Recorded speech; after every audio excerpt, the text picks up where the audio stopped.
Welcome back, everyone, to the Auburn Blitz. Andy and Randy here with you. About 30 more minutes left in today's show. Thank you again for all of you out there being with us. Brought to you each and every day by Russell Do-It Center. They got 10 locations around central Alabama for all your building supply, home decor, tools, whatever it might be.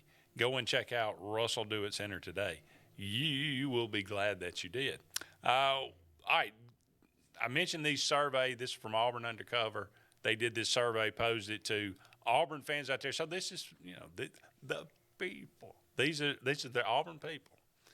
What their thoughts on this? How many games will Auburn win in this upcoming season? Regular season now. Regular season. Regular season. Not the bowl game, not anything after. Completed. Okay. Just regular season. We're talking 12 games. Yes. 8 to 9 wins. 47% of Auburn fans, 6 to 7 wins, 39% of Auburn fans, 4 to 5 only got 9.6, and 10 plus got 4.2. So the vast majority thinks 6 to 9 wins for this Auburn football team, and the majority, almost 50%, almost half the fan base, at least the participating fan base in this little survey, thinks 8 to 9 wins, 8 or 9 wins. You say that may be optimistic. Well, I think 8 to 9 wins would be a coup for Brian Harsin. I mean, I think if he pulls that off this year with a new quarterback, unless we keep T.J. Finley at quarterback and you don't want to consider him a new quarterback, I mean, I don't know anybody. I know no friends of mine that hopes that happens. Do you know any? You have any in your circle that are still fighting for Finley to be the quarterback? I don't recall talking to anybody that hasn't at least at some point uttered the phrase, if we start T.J. Finley, then blank is going to happen, and none of it is good. All the same conversation that I'm having around the water coolers as well. So I think 8 to 9 would be the peak. I think 6 to 7 to me is more realistic. I think if Auburn ends up 7-5 in the regular season, it's above average to me this year. I think that there's something to sell there for Brian Harsin and staff if we go 7-5 and play competitive games on the road against our two biggest rivals and don't get run out of the gym in both. I think there's something to sell, and I think we may start seeing some movement on the recruiting front.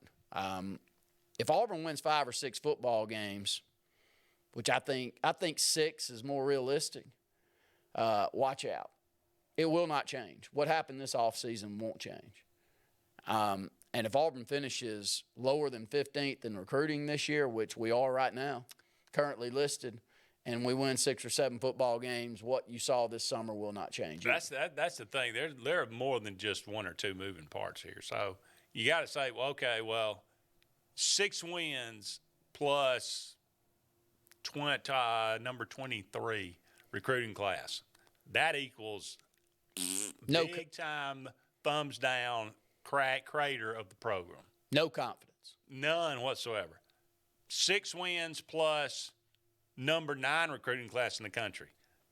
We can get on board with that. Yeah, absolutely we can. We can see some positively moving forward. And we talked ourselves into that multiple times with Gus Malzahn.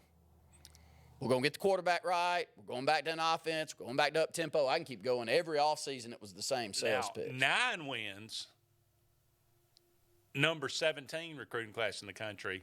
Okay. You're still No, I'm starting to buy in them that this guy's a football coach. Okay. That we'll figure the recruiting out, but this guy, if we can get him some players and get the NIL fixed and get all of those things that we're still trying to figure out and we're a little behind, I don't think any Auburn fans arguing that we're not behind when it comes to that he's going to have something to sell, and I'm buying what he's selling, and we won 9 football games with what many considered a subpar talent team.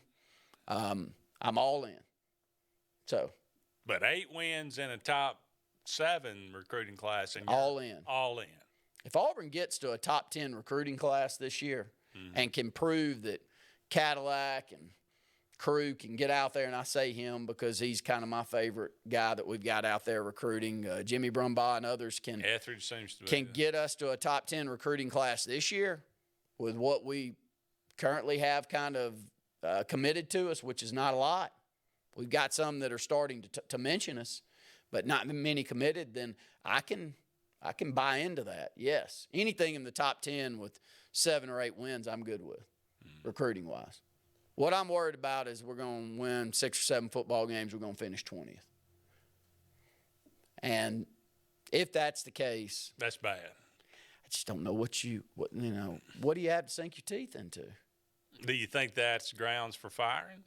It's not that I think it's grounds for firing, but you're going to have people that are backing you because there's nothing they can sink their teeth into, too. I mean, I think most of the conversation over the last week has been, are the boosters going to jump up and be part of this NIL in a big way?